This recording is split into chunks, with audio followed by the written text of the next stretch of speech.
I'm Nikki Zen. I'm the statewide director for SEDNet. We're a discretionary project of the Department of Education, and I thought since I have a captive audience, before I get to the other part of it, I'd explain a little bit about what SEDNet is. We're actually the multi-agency network for students with emotional and or behavioral disabilities. So those are the students that we serve whose primary eligibility would be emotional behavioral disabilities.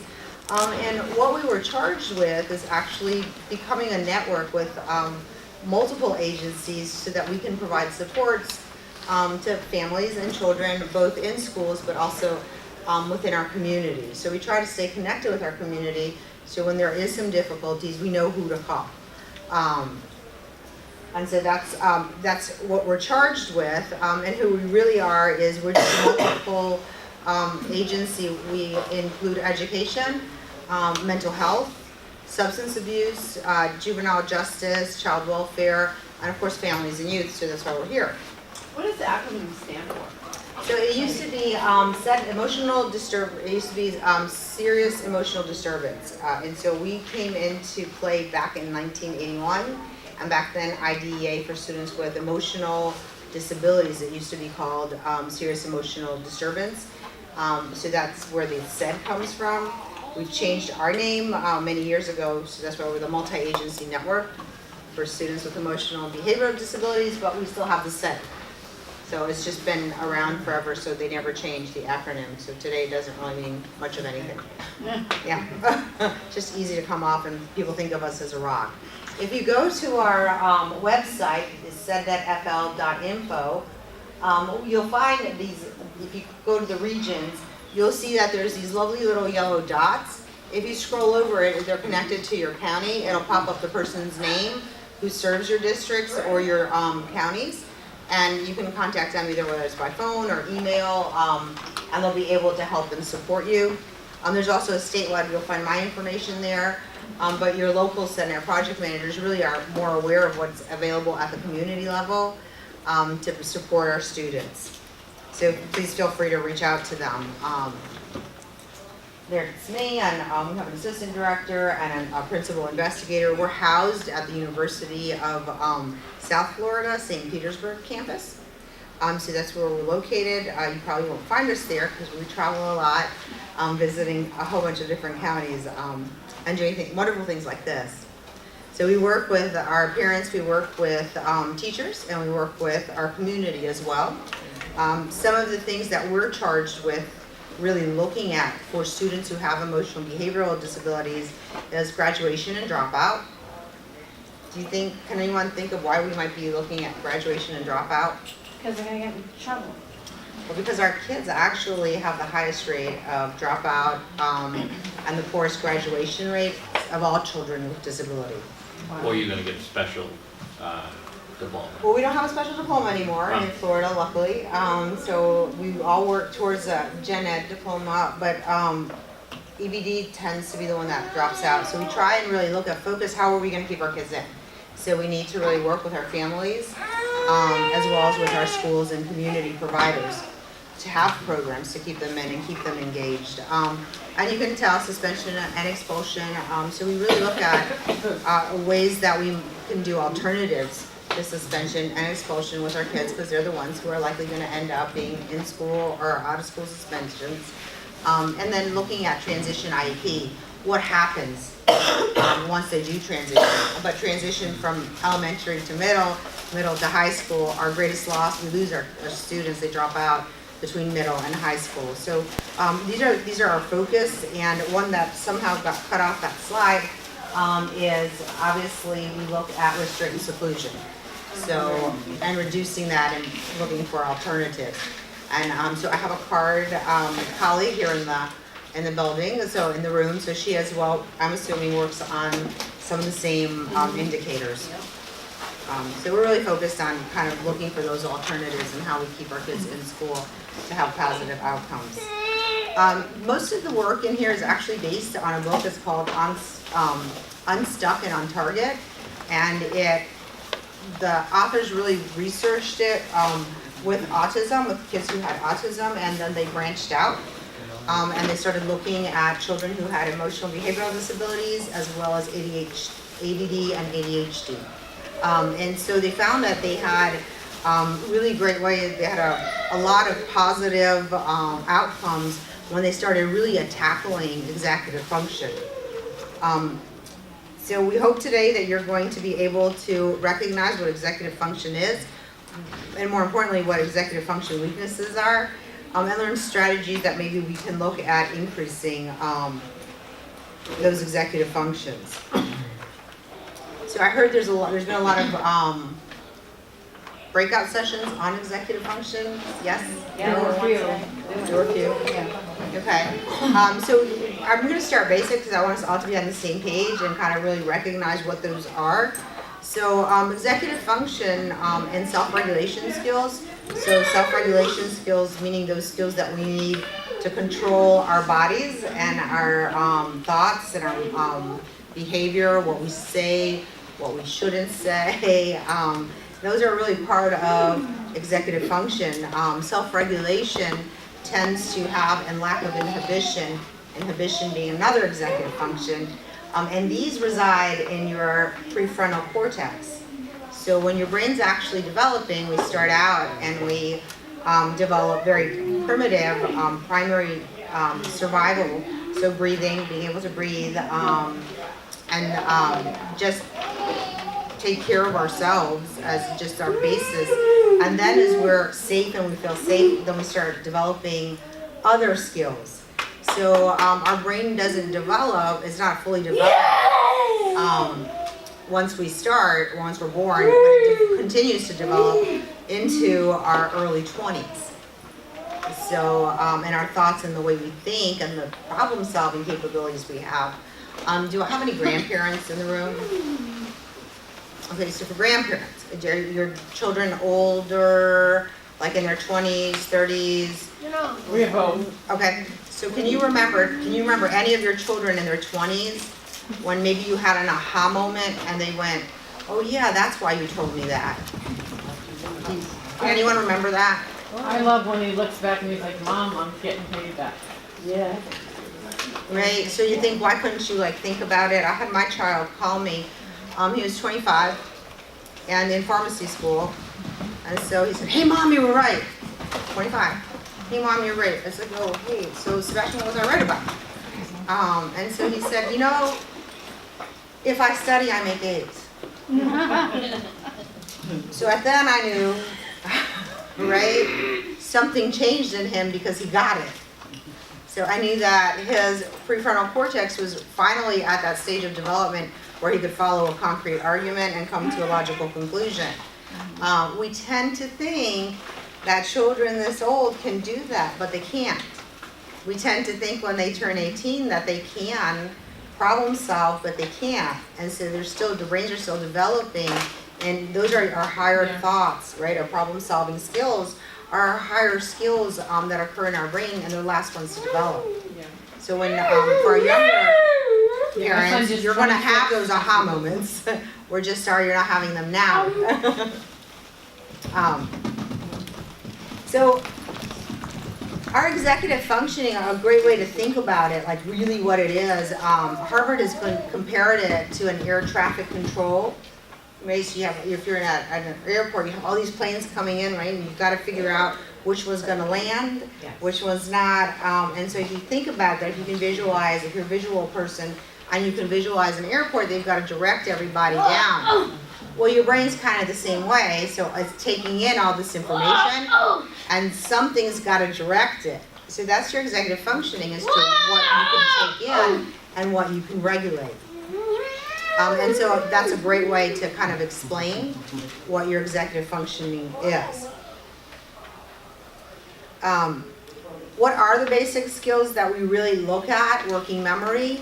So how do we build? How do we keep, especially with our younger kids, how do we access rote memory so that they remember? How many times do we go over like our ABCs, right? And how do we get them to connect? And so what they found in their research is that those smaller pieces of information, if there's nothing to connect it to, you're more likely to lose that information and not have it stored in your memory.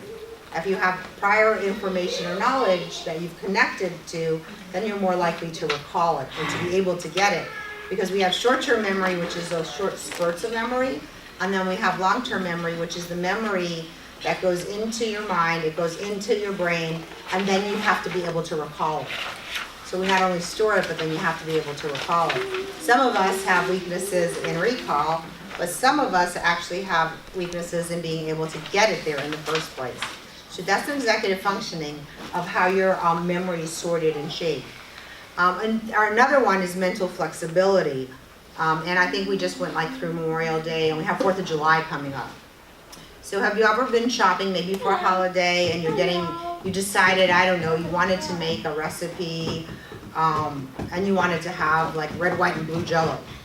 And so you got to the store and there's no blue Jell-O, right? It's the end of the world, right? At the moment you think it is, right? You might get angry, you might say, I'm never coming to the store again. I've come here that never has what I need. Though in reality you probably did. And so you just get really upset at that moment, right? So has anybody experienced something similar to that? Yeah. And then eventually you go, okay, I'm not making red, white, and blue Jell-O. I'm not going to make my annual, 4th of July dessert. I'm going to make something else. It'll be okay, right? That's what we say. What do our children do, though? Perseverate. Right. So what that's called is mental flexibility. It's really an executive function. That's a skill. That's an acquired and learned skill to be able to say to yourself, that's okay, I can have something else. And sometimes we hear it in our youngest, right? Especially to their siblings. You might hear like the older brother saying to the younger sister, it's okay, Santa Claus will take care of you at Christmas, or something like that, because that's what the script that they're saying in their head as they're working on their mental flexibility. So being able to shift with what's occurring. And so that's actually a learned skill. It's not something that we're born with, and it's something that we can work. Our next one is self-control. So how do we set priorities, right? And even though we want to go do something else, we actually get what we need, our priorities done. Everybody got here. I'm sure there was better things to do than be here. Not that I'm not a fabulous speaker, but I'm sure there was great things happening out there. I heard there was kids singing, and there's a pool. Yeah. So why are you not there? Because that doesn't help you for the future. That's right. Well, it doesn't help me for the future. Maybe I'll lose a few calories in the pool, but that's not bad. Yeah. But you're here, right? So at some point you talked yourself out. Yeah. You had that conversation that, this is important to me. This is going to help me, or I think there's something here. And so you didn't go do maybe something that would have been more pleasurable for you, but instead you came here to hear something that might be of help to you. So again, what's helpful to know is this also something that we can train up our children in? Mhm. Because it's interesting when you're out there in the educational environment, some kids have a really tough time with this. Is it because a little bit of nature and then but you help to build it in, or is it? Yeah, no, it's not fixed.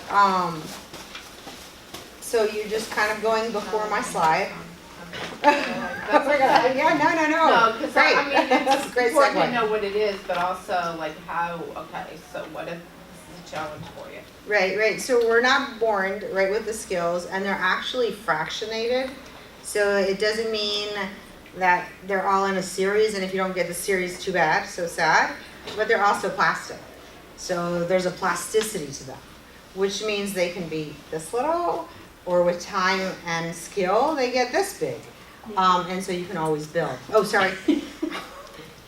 So you can always build them.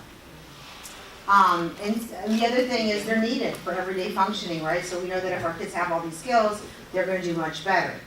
And the way that they're expressed, so in academics or in our real world, is through flexibility, organization, planning, and working memory. Here's where the skills, I don't want to walk anyone, so this is where the skills actually reside. They're in your prefrontal cortex. And I don't know if you can actually see what the little slide says over there, but it kind of gives you an idea of where the processing is occurring, where emotions are, where tactile is, and you can see the multiple steps that are required. For example, with problem solving, you not only have to problem solve, but you also have to be able to access information within your storage of your memories. And so these are kind of the things that are actually occurring. But as we talked about, they're occurring and they're growing. Your mind's plastic, and you're able to keep going with it through age 25. Is when it kind of stops. Though I really have to say that I believe my husband still has time to grow. So the way that you can kind of like think about how it works is there's got to be a unity and diversity of executive function. So there's cognitive regulation, there's emotion regulation, and there's behavior regulation. So we can have a child who has maybe great cognitive regulation, so they're able to memorize, they're able to initiate. Initiation is important. Being able to get up and go or to start an activity. They're able to organize or monitor a task. So that would be our cognitive regulation. Then we have behavior regulation. So it's those children who are able to inhibit or to have self-monitor. And then we have emotional regulation, so flexibility and emotional control. Those of us who have all three, or hopefully have all three, or think we have all three, we're able to function fairly well, but it doesn't necessarily mean that they're all in equal parts, right? So you might function really well, but cognitively, you might not be the one who gets up and goes. You might not be a go-getter, but that doesn't mean that you have issues with other parts of your regulation. But what we like to do is try and build on all three areas for better outcomes. So when you look at how this works, so if you look at on the left side, you'll see that there is units of increase in your frontal functioning, and then on the right, the different colors mean something different. So the top one is planning, then verbal fluency, design fluency, inhibition of perseveration,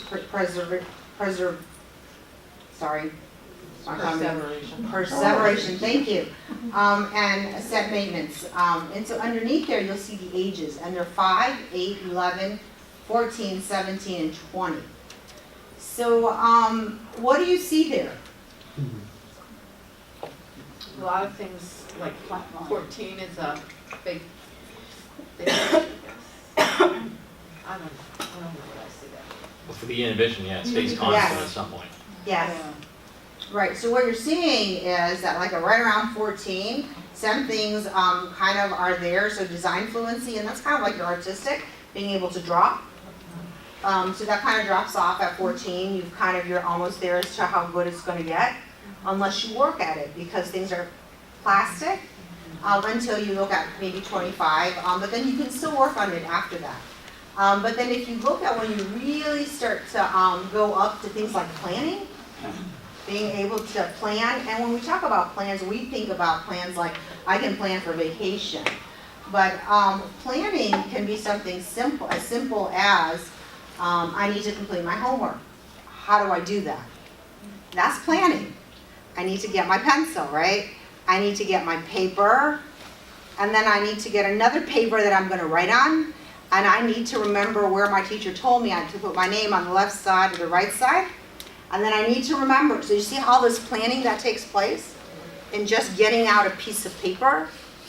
And so when you think about when we start homework, at age 8, how difficult it is, or how many steps in planning that we need to have. So it's okay because you're still going to be developing your planning.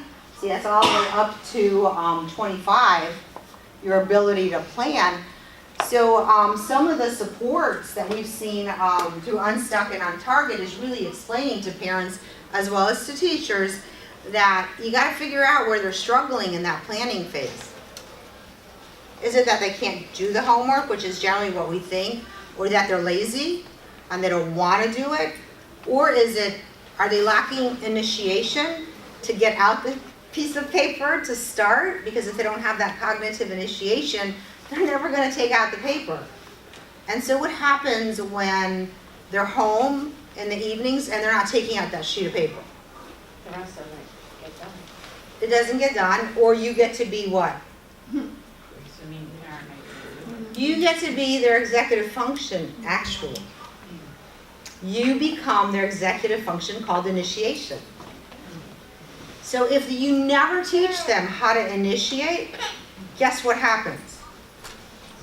They don't do it their own. You got it. So the first time that I learned about this, my son was actually probably about 20. And I went, oh great. So I've been his executive function for such a long time, because he would call me and he would go, Mom, I've lost my keys. And I'd go, okay, honey, but I'm in another state. He says, but it's not lost unless you can't find it. So I said, okay, so let's go back. Where did you go after you walked in? And so I would kind of ask these questions, and magically he would follow through and he'd find his keys, right? And this would happen over and over and over again. Now, and I'm a school psychologist, so we all learn things in our lives. Yeah, and so I finally, when I started learning about executive functioning, and I went, aha. So what I've been doing, I've been his brain for him, right? So instead of teaching him, okay, Sebastian, when you can't find your keys, do what I do. I start out and I start planning, how are you going to find them? And I tell you, okay, where did you come in from? So the first place that you came in, then I would ask you, to the left or to the right of you, is there a table? Because you might have left it to the left, whatever table there was. So for me, I'm following a logical sequence, but I'm not verbalizing it to him. Well, when he was this little, right, I would verbalize things. Oh, okay, honey, walk straight, follow these colors and then make a right. A right is that way out the exit sign, and you go through that door. And you would give your child those directions, so you would actually verbalize. And then at some point we stop. And we don't give those directions yet. Their executive functioning is not developed yet, and they still don't know how to plan if they have a weakness in planning. And so at that point, that's the intervention as a parent that they would need. So I often get the question from parents, so what do I do to build it? Well, how many of you play Simon Says? Yeah. Great game to build executive functioning. Because what that does is it helps them build from one to one, and then in order to get the answer, they have to pay attention, right? And they have to tell themselves, and usually if you ask them, they're having a conversation in their brains, in their minds, so that they remember what Simon said to do or what not to do. It's a skill building. It's a skill. So regardless of the disability, we all have executive functioning difficulties. So really being able to break down and understand as parents, as professionals, where the struggle is and how do we build, and where's that miscommunication.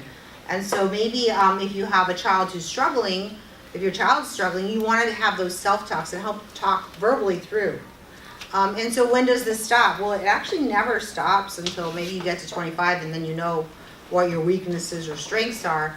But if you think about math classes, and I have adults in the room, right? How many of you have had a math teacher at some point in your lives, they walked up to the board and they wrote the problem, they said, see, now figure, why can't you do that?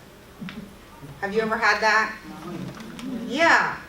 See, what they found is the math teachers that were very successful were the ones who walked up to the board and talked out loud their process, right? So that their students learned the actual process, the steps they were taking to solve the problem. Because it wasn't the function that they weren't getting, it was the process.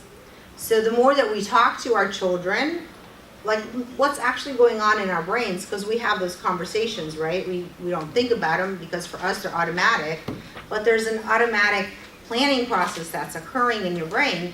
So if you can talk to your children all the way through Algebra 1 and trigonometry or whatever class it is that they're struggling with, if you can talk them so that they learn the process, then it becomes much more easier. And that, I mean, and that goes from whatever ability level you want, you know, from something very difficult to achieve to just elementary. But really, yes. I know we're a little behind. We got distracted, so we were late to our executive function class. But are you saying there's no hope after 22? I'm No, you can still, 61. it's still plastic. Well, there's still hope. You have to work a little harder because your brain's not gonna be as plastic and you're gonna be setting how you plan and trying to find somebody, You have, I have a brain injury and I'm rewired a lot, you have to push it, it doesn't, Thank your you. brain is developing automatically and looking to wire. After you hit that age, it's not looking to develop, you have to force it to develop. but it will But because it will, because I couldn't function at this level 8 years You've ago. had a lot of neuroplasticity. Yes. Yeah. Mhm. Great. The brain, that 2 year they give brain injured people, that's funk. Yeah, Norman Deutsch has some wonderful. Yes, he's Yeah. really good, yes. Yeah. and if you think of stroke victims, it's the same thing. Yeah, it's the same thing. It Yeah. can rewire. Your brain It is doesn't give you very your skills back, but allows you to be able to relearn them. right. It rewires itself. It reroutes it. You know, it's like your GPS. It takes a detour. You know, and it rewires itself. So it's pretty cool. Brains are amazing. So Tuber kind of explained what executive functioning was, and he called it the curious disassociation of knowing and doing. So a lot of times we know, but we don't do, right? And so that's kind of your executive functioning is you might know and then you might do, but you got to do it to be successful. So that just disassociation between the two. Can I? Yes. This might be like a, all right, so sometimes, that just makes me think of something like the opposite. So sometimes I think about kids in school that have like, they take an IQ test and their IQ falls in the IND range, but then the adaptive piece falls higher, right? So then they're not labeled IND. So what happens when you have the opposite? What happens when you have the kid with the IQ that's in typical range and the adaptive piece is like, yeah, not even close. What is So IND? Like an intellectual disability. Oh. So a kid that, you know, whatever number, you know, below 70, and then they do the adaptive piece and they say, well, they're not really, they don't have an intellectual disability because their adaptive piece was higher. What's an example of an adaptive piece?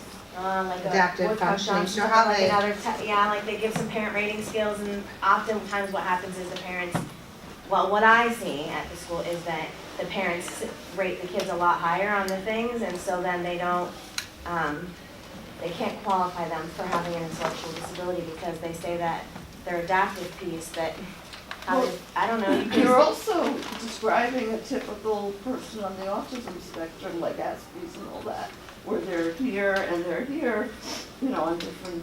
Correct, so like for my kid, it would be the opposite, like the IQ test comes out hi. higher, And social but functioning comes this out. just makes me think about the adaptive piece and just this disassociation, like, yeah, the way is like is zero, it doesn't even exist. So I just was curious, like how often, like what you do with that educationally, you know, it's just like, you just. Right, as soon as you start building on executive function, you Yeah. start building on planning, you start doing self-talk, you start doing skills to rewire the brain, I mean, or to get it to grow. And really looking at where the child is, because if their IQ's up there and socially they're not, there's some, it speaks to you, there's something there. So you would do it with like any other disability or Okay. disorder, you would try and help build those skills. Like, I know my son, he's Asperger, he's also gifted Right, and also has, you know, special ed. like social issues. So therefore, they have to the school that we go to has to meet both. He's gifted and also his social, because, you know, most of the time they want to put him in the, you know, the behavior, what's the other one, like mostly in the behavior Emotionally one. disturbed. Yeah, that's where they want to put him instead of putting him in the right setting. So sometimes that's what happens to those people like that, even though they have a high IQ, but because of the social skills, they just want to throw them in behaviors instead of try to meet both. Yeah, my daughter was in gifted and special ed, and they, when they wanted to put her in emotionally disturbed for like half the day, her neurologist said, no way, that in theory, and I'd be able to do these things, so when I wanted, you know, certain things written down or assignments and, you know, this and that, they really resisted, or if I had it on paper, the teachers wouldn't do it. And they were saying that she'll rise to the occasion because she has to. And if you don't have certain skills, you're not gonna lie. You know, you're gonna be in the gutter. And, you know, fortunately through disability services, if you have an IEP, you start in 10th grade working with VR. And then, Sooner now, you can start at 14. wow, okay. And what happens? Well, I'm gonna, if it's okay, I'm just gonna kind of stop this so we can, move on with, Sure. yeah, and then you guys are welcome to take it up, but I don't The wanna, college disability program was incredible. yeah. And they start now at 12 looking at transition, so you're absolutely right. So executive functioning, and so speaking to what we were just speaking about, where might you see that, or how might that be related? So you might see that in autism, you might see that in adaptive daily living skills, you might see that with family stress. What might be a family stressor that you can think of? Divorce. Wow. Yeah. So you can see that, technology, put away your phone, and then you walk out and the phone's still there and it's out. But is it because they couldn't initiate that task? Is it because they didn't remember the steps when you walked out? I mean, you have to really investigate and really look at what is that. Why are they not doing their chores? Is it because they can't shift from one activity to the other? And it's really not that they're lazy. There's very few children who are lazy. Usually there's some kind of an executive functioning skill that's not being utilized. And maybe they don't know to utilize it. So my child obviously could find his keys as an adult, but was he really utilizing his problem-solving skills to do that? No. So having that extra help on what you need to do might help trigger that. So otherwise, adult outcomes, he'd be losing a lot of things, right? And as a pharmacist, you can't lose a lot of things. It's really great. So you might have to assist your kids in really building those skills. So what does it look like in action? So here on the left-hand side, it says, looks like won't, could be can't. So for kids who look like they're oppositional and stubborn, they might have difficulty shifting, or they might be avoiding an overload. So if you've ever felt that you'll never get this house cleaning done, why should I try? Why should I even try? That would be avoiding overload because you're just so overwhelmed with the task at hand. Can do if he wants to. Might be that he's having difficulty shifting or the ability to go from one to the next. Self-centered might be actually impaired social cognition or poor self-monitoring skills. So what really happens when we say a child has is self-centered, conceited? Is it really that they are, or is it really that maybe that they have some difficulties with recognizing social cognitions and interactions? Won't put good ideas on paper. Or they might be so disorganized that they can't write those things down because they don't know where to start. So then the next thing you know, you're now dealing with overload. A lot of those things could very well be a sensory processing disorder. And OT could very well Assist. Help.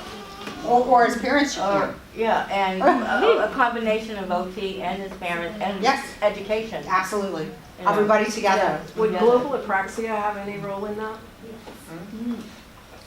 They tend to have issues organizing, So, yeah.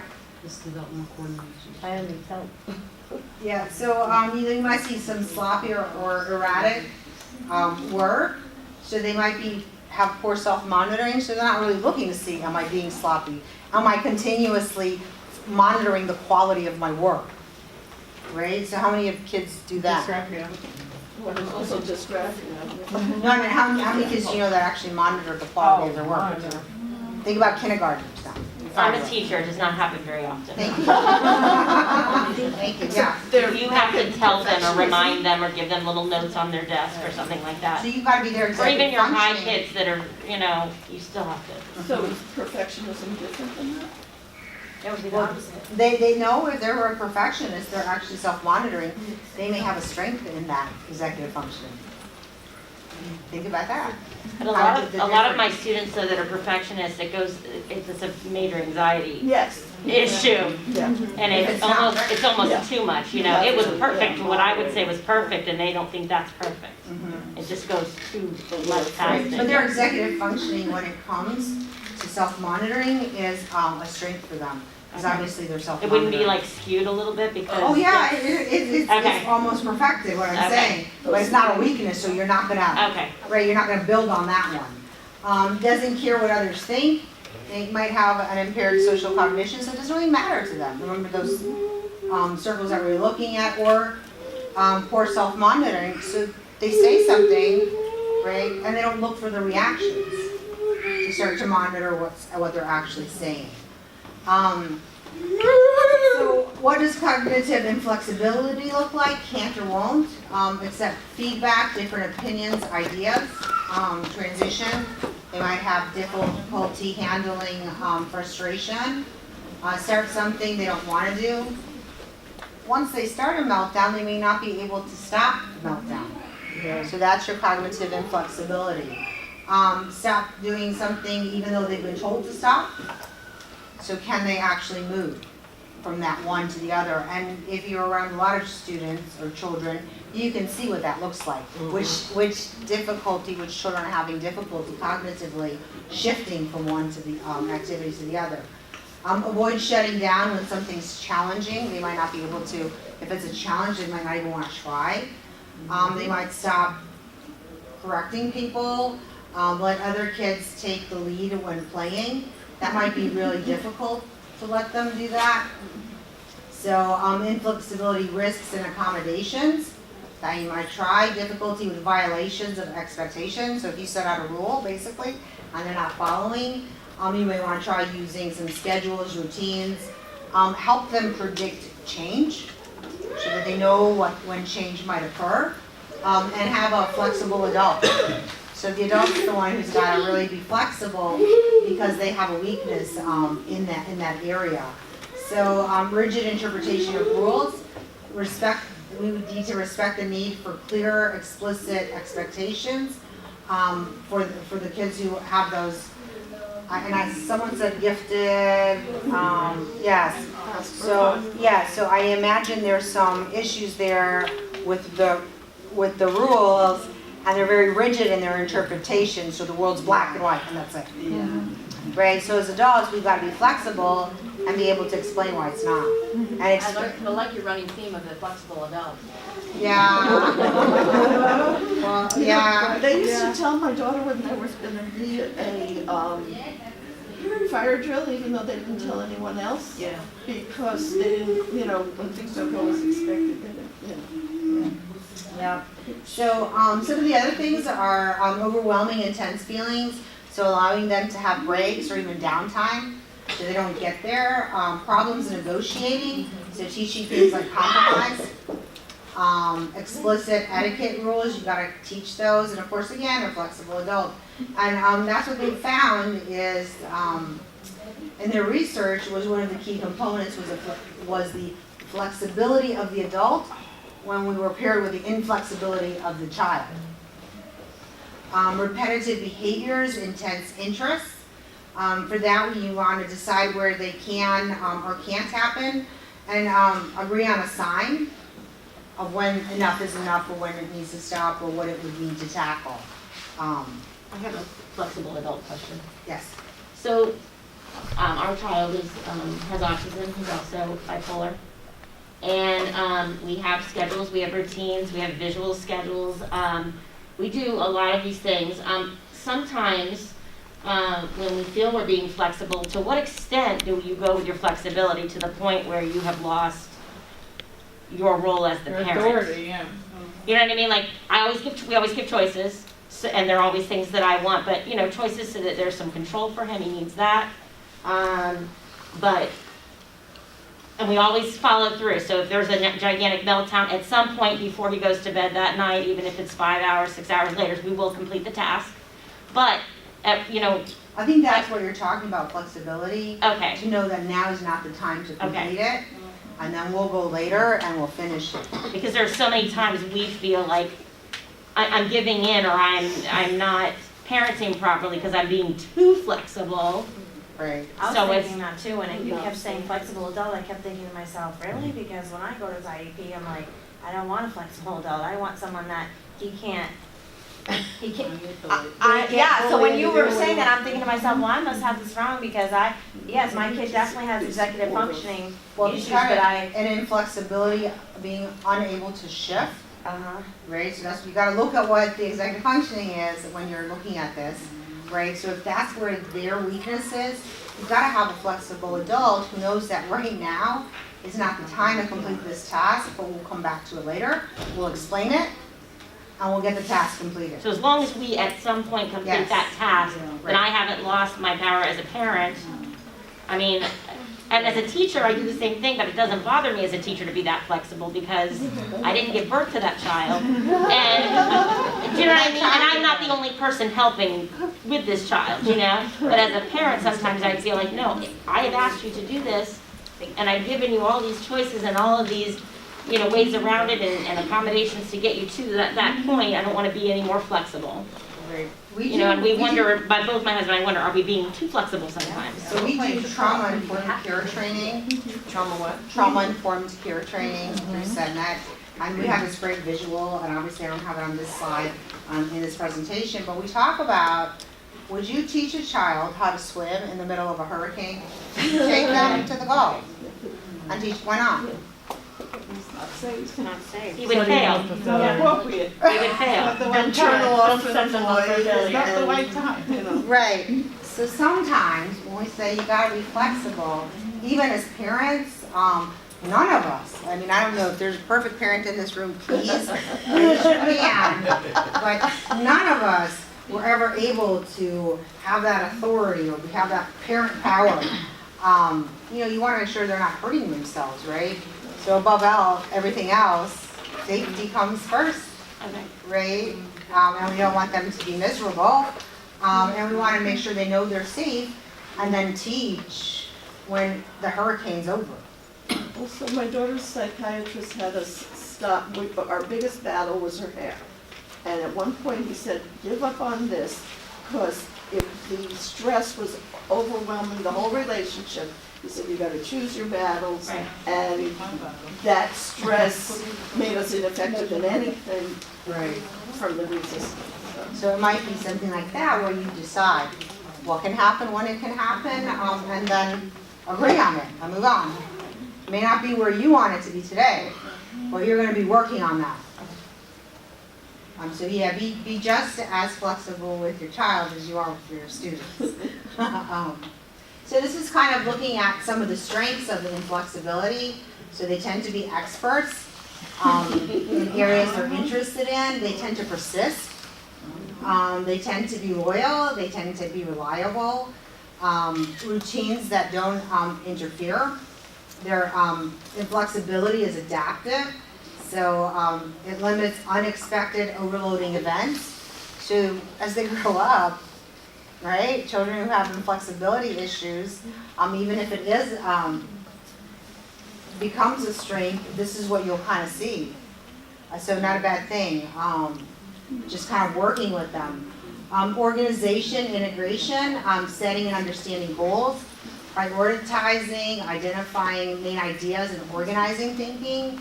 And what that really means is, can you see the forest for the trees, right? So what do organization, integration deficits look like? Can't or won't. We always got to keep that in mind. If they have disorganized language, or language that's literal, asks for lots of structure in new situations, gets stuck on details, doesn't let go of small mistakes or inconsistency, right, Mom? Yeah. Dominates discussions without knowing it, right? So there's times, and so with my parents in here with autism, right? Oh, yeah. Right? And they have no awareness that that might be occurring. And so that's part of that organization and integration.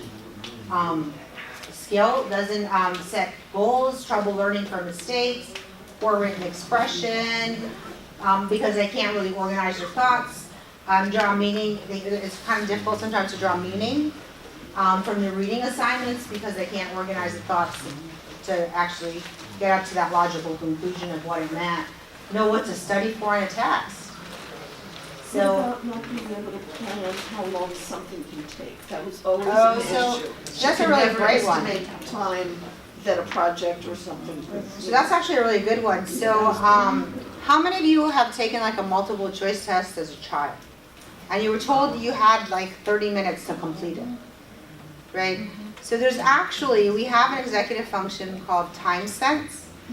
Some of us have really great time sense, and some of us have really poor sense of time. And so when you're given a multiple choice test that's last 30 minutes, and you have no idea how much time a minute is, if you had, let's say, 30 questions for 30 minutes, and you don't know what a minute time period is, generally the students will either not complete enough, right? Or they'll complete too fast, Yeah. right? And so then the teachers are going, or your teachers were going, well, you rushed through it, of course, but in reality, you have a poor time sense, so you have no clue. But what about when they do that and then, going over, because we homeschool, mine does that. Zips it, it's done. Puts the book away, she's done. But then, as we're going over it, she erases before we ever get to it. I said, what are you doing? Well, I know they're wrong. Well, then what did you Right, do? so if it's a time sense issue, maybe starting Hers with is every which way. so you could it's like there. present one at a time with a timer so they know what a minute is, because eventually you're going to have to know how much 30 minutes is to know how much time you can give to each question. So if you can build that skill in your children, the better off they'll be with taking time tests, obviously. But we don't really think about it, and as educators we don't think about time sense being important. But when Do you're those- circling that, the perseveration is another factor. Because even though she was brilliant, she was given extra time because There's other things that were circling occurring. those dots, the Mhm. perseveration, because they have to be perfect, Right, so she might have a plan, or you might have an agreement that says, once you get the dots here, it's a minute, you move on, Yeah. right? And that's something you practice, it's not something you can do, but something we wanna practice on because you need that, that strength to build. How do you get the school to get on, just, like my son used to rush through the test, and they just said, oh, well, he has smarty pants syndrome. I'm like, excuse me? Well, that's a diagnosis, isn't it? I'll get him another pill, but all through. You can explain it now. All through elementary school, these are people with master's degrees. Yeah. They're Well, supposed to be smarter than me. Do But he has to correct the clocks that, the visual clocks, do they help or are they still not helpful? Let's say you put the 30 minutes on and you see it going down and the red disappears or whatever. Does that help or not?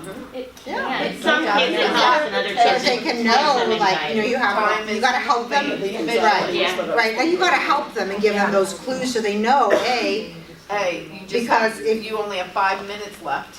Right. You're watching that for 25 minutes. and you don't wanna say it at 5 minutes, right? You wanna start at the top, because if it's someone who's rushing through, right? Question 1, right? If you kinda watch and say, okay, now a minute went by, remember you have 29 more to go, right? So either slow down or not let them go to the next one. Because somehow, they don't have a time sense, you've gotta build that. So you would have to start at the top. If you let a child know who's rushing through at the last 5 minutes, they only have 5 minutes left, guaranteed, they're already done. I was just wondering if the visual timer helps. It's not a Yeah, bad thing. as long as you can teach them to look at them. Yeah. And then if you're in a homeschool environment, you could give a We did, question yeah. with the little thing You flip it over, you have a minute, When you go give them to the second college, line, you flip it over when you again. go to college, I went to 3 colleges and they let me not take multiple choice tests. I could not take a multiple choice test. So what they did was they let me write out the answer. Mhm. And they were very happy with letting me write. I wrote That's out an the accommodation that answer. you can request. Yeah, What would that be Absolutely. considered? An accommodation? it was an Because you're not accommodation. doing you have a word anything bank? other than I writing could it out. not write, I could not take a multiple But choice. did you have a word bank? What is a word bank? It was it a blank line with nothing, or was it a That I blank just line had, with choices? no choices, I just wrote out my It's own like short answer. answer. So it's your reply. Oh, and see, I'm the opposite. Yeah, If you I need a saw word bank. blank, I need I to would give rather you. write a whole paragraph than. So I'm write a gonna multiple. try and get through this because we've got like 8 minutes, I'm For some sorry. reason, I would twist the answer. So what does disorganization look like? Lack of generalization. Put new information in familiar context. We want to make sure that they can connect the information. Explicitly review inferences, nuances. Teach in the setting where the behavior is expected. So if you can teach your child where you expect them to behave. So like don't take them to the bathtub and let them play in the water and then tell them about how they should be behaving. You know, if you want them to teach them how to behave at the dinner table, even though there's no food there, you might want to practice at the dinner table. So in that very setting, because your brain's actually coding the environment. So it's not just those gestures, but also the environment. So now it has a reference. So you're creating a memory of where that should occur. So difficulty knowing what's important or getting stuck on details. You want to emphasis on goals. So if your child has difficulty focusing in on details, make sure that you're now talking about goals. The big picture. Okay, the big picture is you got to get to this goal. What's your goal? We need to, finish this test in 3 minutes or whatever that goal is. So try and look at goals. Break things down if they have difficulty or they're getting stuck, so that they know they've reached this checkpoint and they're good. They can go to the next checkpoint, and then they know what the goal is. Explicit short rules. Actually, recipes help. Checklists help, and routines and structures. Don't show what they know. Try and use study guides. Closed format tests. So it's not open-ended. There's actually a specific response. A writing rubric so that they can analyze their own work. Now, why would that help? Because you're teaching them what they need to be looking at and analyzing as a writer. Structure. A lack of awareness and if they feel overwhelmed, find a safe person or find a structure that they feel safe in. Okay, so the importance of inner speech, and that's what we're talking about kind of like with our math teacher who needs to kind of walk you through what their processes is. You kind of look at the social context, is over here, of what's occurring. They've got to have the language in their minds to talk through. So they need self-directed speech sometimes. So really it might start out that your child talks to you, you have them explain their plan. How are you going to do this? Walk me through. What are you going to do? And let them walk through in words, verbally, what they're going to do, directing themselves. Right? So we do that as a kid, right? When we're teaching multiple steps in our younger children. Looking around the room, anyone with really young children, the younger you are, the more verbal we are with them. So we'll say things like, okay, first go get your jacket. Then we're going to put your jacket on. Then we're going to go out the door. Then we're going to get into the car, and we know where our kids stop, how many steps they can take. And then magically we just think they can do it. So if they're having difficulties as part of that self-directed speech, which then turns into self-regulation, which then turns into executive control. But they got to have those thoughts in their mind and that speech occurring. Often you need a combination in the workplace for breaking down instructions. Mm-hmm. So poor planning, inner speech, working memory, looks like they won't follow directions and work independently. Talk less, write more. Whiteboards, use technology for tracking tasks, calendar, writing, communication. Try using email and texting. I know I shouldn't say that, but texting. Yeah, if that's the way they communicate and they do it best, so that might be a way to get them started. taking notes, speech-based, computer-based curricula might assist them, because it gives them time to kind of figure it out. And then the Socratic Method of instruction, so kind of asking and having them answer. So break it down and make it visual for them. So what does that look like? So John has a book I want. So sometimes we say we give children choices, but sometimes we gotta break it down for them visually to really get what you're meaning, so that they can go from one step to the other. So John has a book I want, ask John for a turn, hit John and take the book. I mean, those are your options. And then you go, okay, if I ask John for a turn, what might happen? And so your child might say, then you get to look at book, give it back, and I get my TV time, if that was a contingency on positive behavior. Was this what I wanted? Right, so you see how it's kind of mapping it out for your child? So you It's like a social story. Yeah, so you kind of go on this side and you go, or you could hit John and take the book, right? And then you're going to be in timeout and you're going to miss your TV time. Was that what I wanted? So having them tell their social stories kind of in their mind, here's the two routes that I could take, which one do I want? So ultimately it leads to problem solving and decision making. So teaching executive functioning skills is executive function is complex. Some of the challenges, self-regulation is hardest.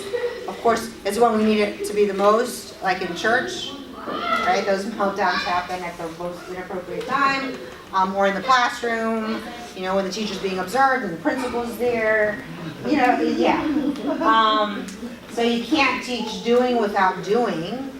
And then the strategies that are most helpful are actually those individualized interventions, accommodations that mediate.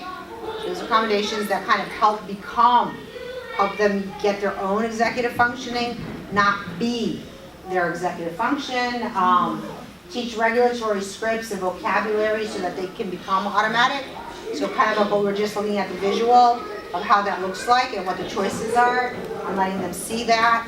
Eventually that'll become automatic, right? So we think about things like that. We just don't realize anymore that we think about it. We just make the right choice. Or the choice that gives us the least amount of stress, right? Right. So embed teaching in real world. So we want to make sure that it's working at home and at school. We want them to make sure that we're teaching process. We want to make it implicit, and we want to make it explicit. As much as you can, model the skills and collaborate with your child, not for your child. So I know we're getting towards the end, and I want to make sure nobody leaves without a resource. So this is facts and questions about executive functioning, and it kind of talks to what you can do. There's more skills in there, what it is. So if you need kind of like a primer or a startup conversation, what did she say? How did that connect? You'll hopefully have an answer. And those if you want to hand them back.